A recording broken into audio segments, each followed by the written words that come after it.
C'est depuis les alignements de Kerzero à Erdeven que je vous adresse mes meilleurs vœux pour cette nouvelle année. Ils font partie des 550 sites qui bénéficieront, nous l'espérons tous, d'une inscription au patrimoine mondial de l'UNESCO. Un projet collectif qui nous unit et qui intéresse toutes les générations. En 2024, nous poursuivrons nos actions pédagogiques et de médiation autour du patrimoine mégalithique, mais pas seulement. Vous êtes déjà une centaine à contribuer à notre grand inventaire participatif du patrimoine dans le cadre de la labellisation Pays d'art et d'histoire. Et il est encore possible de le faire. Merci à tous. Ces informations alimenteront notre candidature qui sera déposée en début d'année prochaine. En 2023, vous avez pu bénéficier du nouveau service proposé par le réseau des médiathèques, la navette. Il vous permet d'accéder à plus de 260 000 documents. Vous pouvez emprunter un livre à Pluvigné et le rendre à Quiberon ou même à Édic. Cette année, le réseau des médiathèques accueillera avec plaisir la médiathèque de Plumergat. En 2024, nous continuerons aussi d'accompagner les grands événements qui nous font vibrer tout au long de l'année, comme Mélicène, Détour d'art, les Galettes du Monde, Tidoire-Alré ou Presqu'île-Brèze.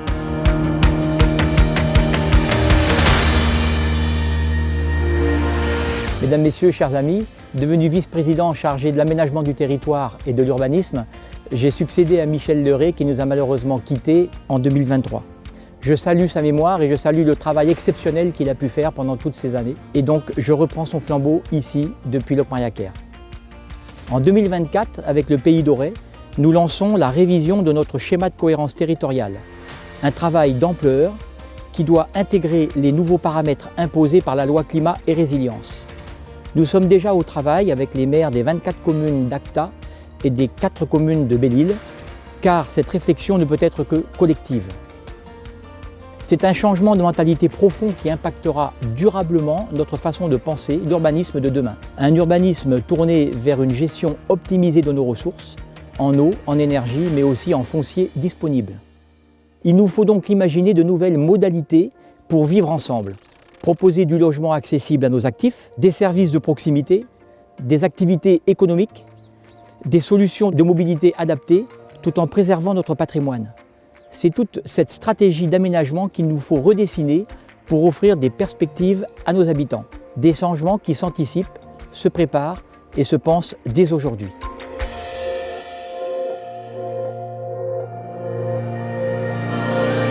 L'année 2023 a été riche de réalisations. Bienvenue au parc de la Chartreuse à Brech, pour lesquels nos salariés des chantiers d'insertion ont œuvré au cours de l'année. Ces personnes qui sont en retour vers l'emploi œuvrent dans de nombreuses communes du territoire sur des chantiers nature, patrimoine et mégalithes. Et avec une particularité pour les îles, une logistique pas forcément toujours simple, pour laquelle nous allons travailler en 2024.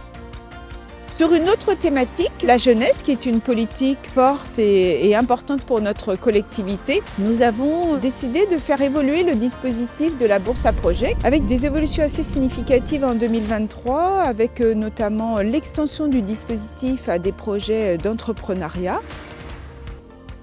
Sur un autre public jeune, mais les tout petits, cette fois, Acta va poursuivre également ses aides financières en faveur des collectivités qui souhaitent créer un service d'accueil petite enfance, comme les maisons d'assistantes maternelles. Nous avons un exemple récent avec la commune de Crac, qui vient d'avoir la livraison de la maison d'assistantes maternelles, les Craquinous.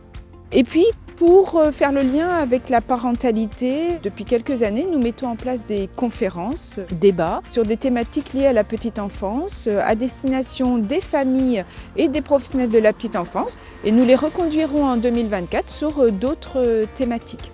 Et puis un dernier sujet qui n'est pas des moindres, le handicap. Nous avons créé en 2023 une commission intercommunale de l'accessibilité, ce qui nous permettra en 2024 de mettre en place un plan d'action avec une première thématique qui est ressortie, à savoir la signalétique.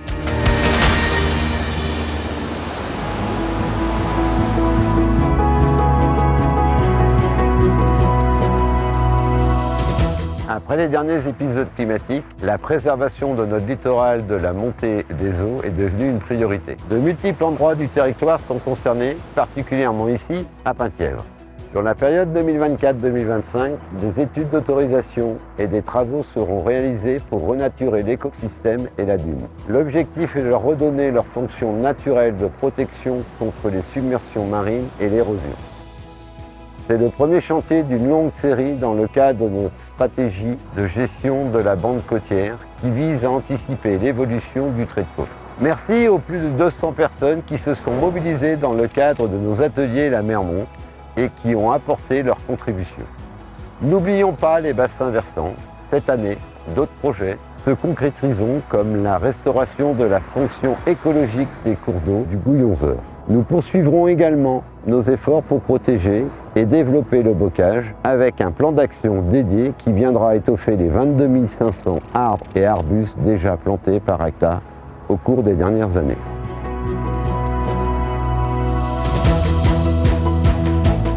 « 2023 a été une année de grands changements au niveau des déchets sur ACTA puisque nous avons décidé d'anticiper la réglementation et de commencer à collecter les biodéchets en porte-à-porte dès cette année. Et nous avons dû équiper l'ensemble des 55 000 foyers en un an en poubelle pour les biodéchets.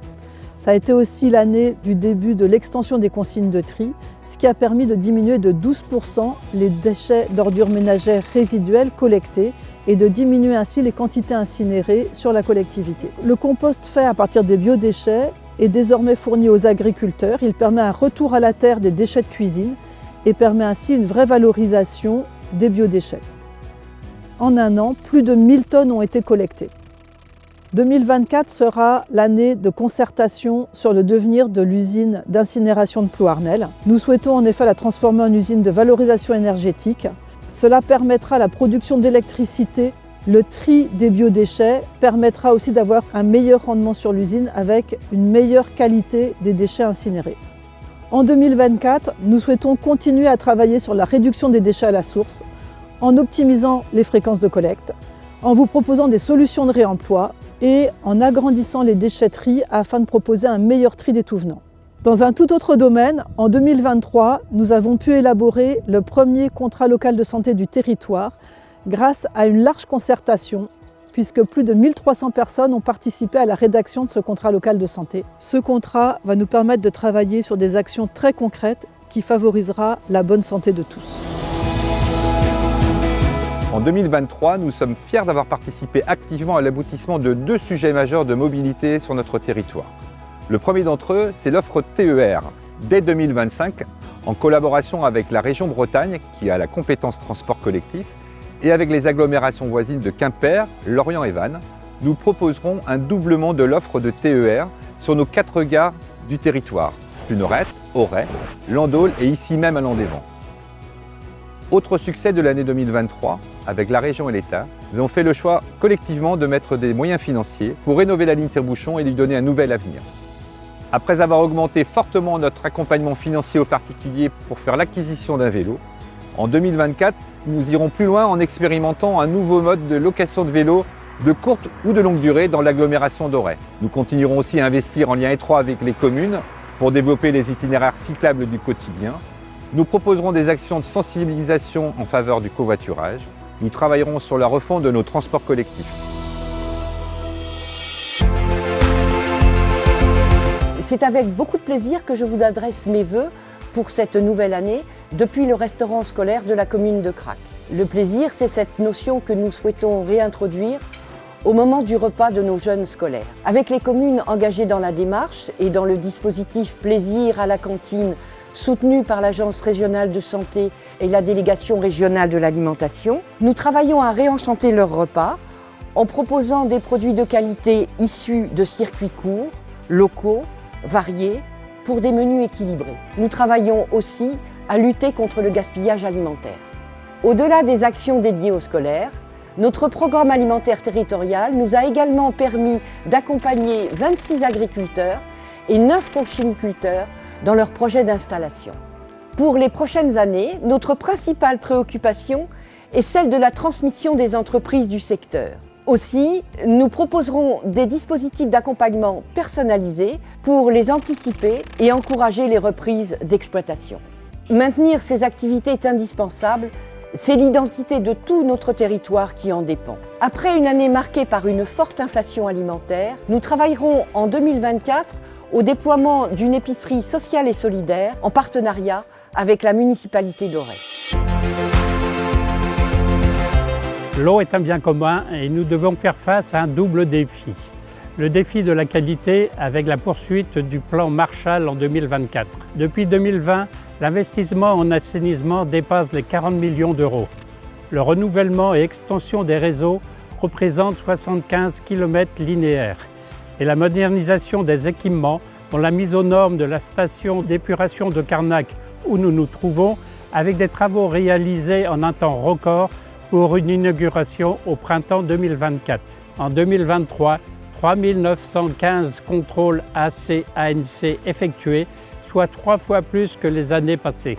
Pour l'année à venir, ce sera 14 millions d'euros de travaux proposés au budget, avec notamment les travaux sur la steppe de Poirnel et la sécurisation de la chaîne de transfert de Poulben à Auray. Quant au défi de la quantité, depuis la sécheresse 2022, nous avons lancé une campagne en direction des usagers avec notamment la distribution de kits hydro-économes d'eau. Des subventions pour achat de récupérateurs d'eau de pluie ont été votées par les élus et un travail en lien avec les professionnels et gros consommateurs a commencé et doit se poursuivre en 2024. Les pistes pour l'utilisation de l'eau de rejet des stations La Réhute seront étudiées. En ce début d'année, nous sommes très fiers de vous annoncer la création de la société publique locale Acta Énergie. Ce nouvel outil permettra de développer et de porter des projets d'énergie renouvelable à l'échelle du territoire pour atteindre les objectifs ambitieux fixés dans le cadre du plan climat. Produire demain l'énergie que nous consommons, tout en veillant à renforcer notre sobriété énergétique. Nos 24 communes viennent tout juste d'y adhérer pour accélérer leur transition énergétique, en produisant par exemple de l'énergie, de la chaleur via la filière bois énergie ou encore de l'électricité avec les panneaux photovoltaïques. Face aux défis énergétiques et climatiques, ces engagements sont urgents et importants et Acta met tout en place pour y parvenir. Alimenter un gymnase, une école, un restaurant scolaire, un espace associatif. Déjà, une quinzaine de projets sont en cours et pourront bénéficier de l'accompagnement d'Acta dans leur conception ou leur financement. Une très belle preuve de coopération intercommunale à l'échelle du territoire. Par ailleurs, ces projets s'inscrivent pleinement dans la continuité avec les actions que nous menons déjà au quotidien pour couvrir 30% de nos besoins énergétiques à horizon 2030. L'accompagnement et les aides aux ménages pour la performance énergétique des bâtiments, l'accompagnement des entreprises et des communes par des conseillers dédiés, ou encore la mise en valeur des initiatives innovantes de nos partenaires, associations et acteurs du territoire. En nous engageant tous ensemble, collectivement, nous réussirons le pari de la transition. C'est ici, depuis la chapelle de Saint-Cado, que nous avons lancé en juin dernier la dernière saison de Détour d'Art. C'est donc d'ici que je souhaite vous adresser mes vœux, mes meilleurs vœux pour la nouvelle année. Je souhaite évidemment qu'elle soit aussi pleine de réussite que la saison dernière. Les réussites sont nombreuses, mais je retiens, puisqu'il faut bien en retenir, le succès du train Napoléon Express depuis Camors, le fait que les communes de Bels, Crac et Locoal-Mindon aient rejoint le circuit des visites patrimoniales et les incontournables plages depuis Locmariaquer jusqu'à la baie de Quiberon et jusqu'à nos îles évidemment. Le tourisme est le moteur de notre économie. Nous pouvons et nous devons en être fiers. Je tiens à remercier l'ensemble des professionnels du secteur avec lesquels nous travaillons de façon extrêmement rapprochée et fréquente. Et je salue tous les efforts qu'ils ont faits pour intégrer les thématiques que nous portons tous. Les économies d'eau, la gestion exemplaire des déchets, les initiatives vertueuses en matière d'économie d'énergie. Nous continuerons à travailler ensemble en faveur d'un tourisme toujours plus durable et toujours plus responsable. C'est vraiment un objectif que nous poursuivons en commun. En 2024, nous accentuerons nos efforts à destination des saisonniers en travaillant à de nouvelles solutions pour qu'ils puissent se loger et en proposant un guichet unique, une porte d'entrée unique, facilitant les relations entre les employeurs et les saisonniers. Dans quelques mois, nous allons inaugurer l'office de tourisme d'Erdevenne, un office de tourisme dernière génération qui sera entièrement rénové. L'accès au logement aujourd'hui est l'une des préoccupations majeures de nos actifs, de nos jeunes, de nos familles, celles et ceux qui font vivre le territoire toute l'année. 2023 a été marqué par l'adoption définitive de notre plan local de l'habitat après un long travail de concertation. Il portera bientôt ses fruits en privilégiant les constructions proposant du logement accessible, favorisant la mixité sociale, répondant aux besoins de publics spécifiques ou améliorant la performance énergétique des bâtiments.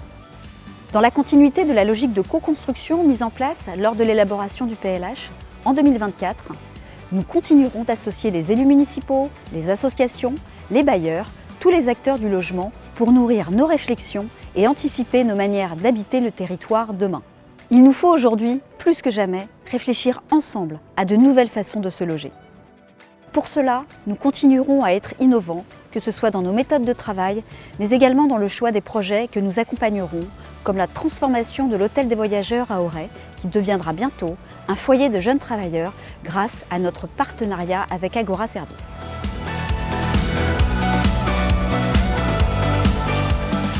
Entre l'idée d'un projet et sa réalisation concrète, il y a énormément de travail, mais aussi beaucoup de temps. C'est d'autant plus vrai lorsqu'il s'agit de créer un parc d'activités de toutes pièces, comme ici à Pluvigné. Mais ce travail et ce temps nous permettent d'être particulièrement fiers de ce projet que nous avons souhaité exemplaire. D'ici la fin de l'année, ce sont près de 50 entreprises artisanales et industrielles qui pourront s'installer dans le 32e parc d'activités d'Acta, dans un cadre préservé avec des bâtiments durables et économes en ressources. Ce parc sera particulièrement innovant car nous avons fait le choix de ne pas céder les terrains mais de les louer aux entreprises pour en garder la maîtrise foncière et éviter toute spéculation. Ce mécanisme, appelé bail à construction, sera testé pour la première fois en Bretagne, ici à Bréventec. Il va bousculer nos habitudes mais nous souhaitons l'étendre dans tous nos parcs d'activités. En 2024, nous poursuivrons également un accompagnement auprès des 2500 commerces du territoire. Comme nous le faisons en lien avec la région, avec le Pass Commerce, qui a permis d'accompagner financièrement près de 80 entreprises depuis le début du mandat.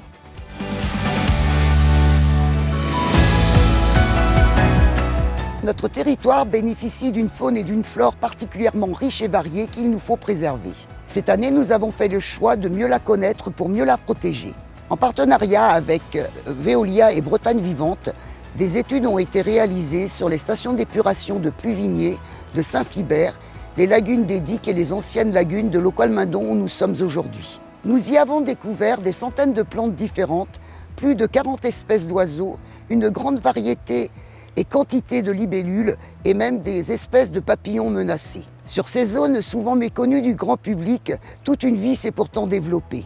En 2024, nous poursuivrons dans cette voie avec l'arrivée d'un technicien dédié à la restauration de ces espaces de biodiversité et à la lutte contre les pollutions diffuses. Nous renforcerons notre communication autour des gestes du quotidien pour permettre à chacun de contribuer à la préservation de son environnement.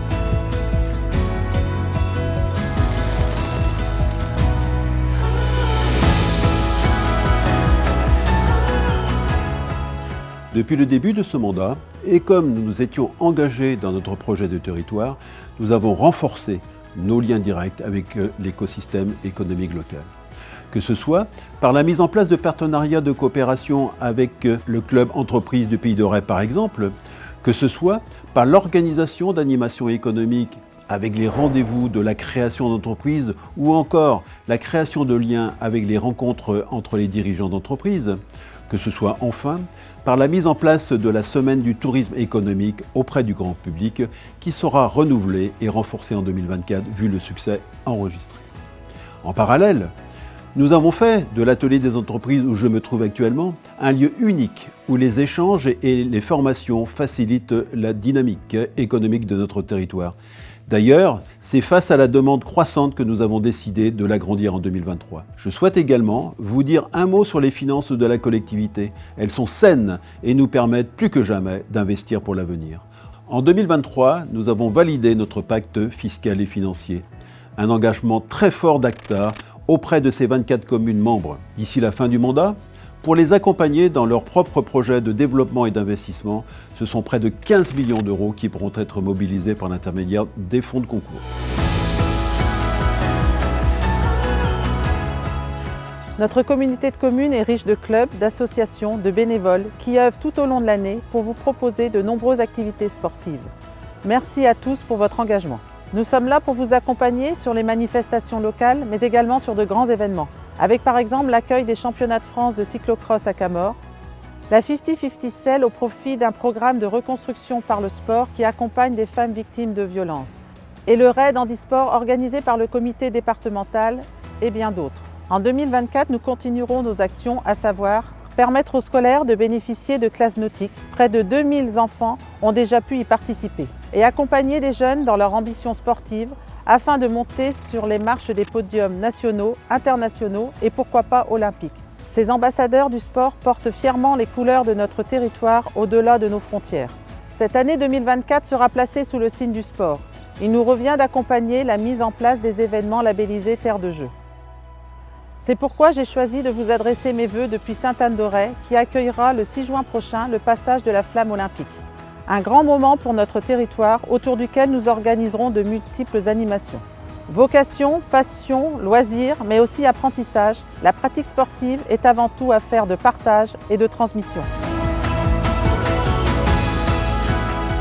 Auray-Quiberon Terre Atlantique, c'est 10 ans à vos côtés, 10 ans de projet, 10 ans au service de notre population. Bonne année 2024. Bonne année 2024.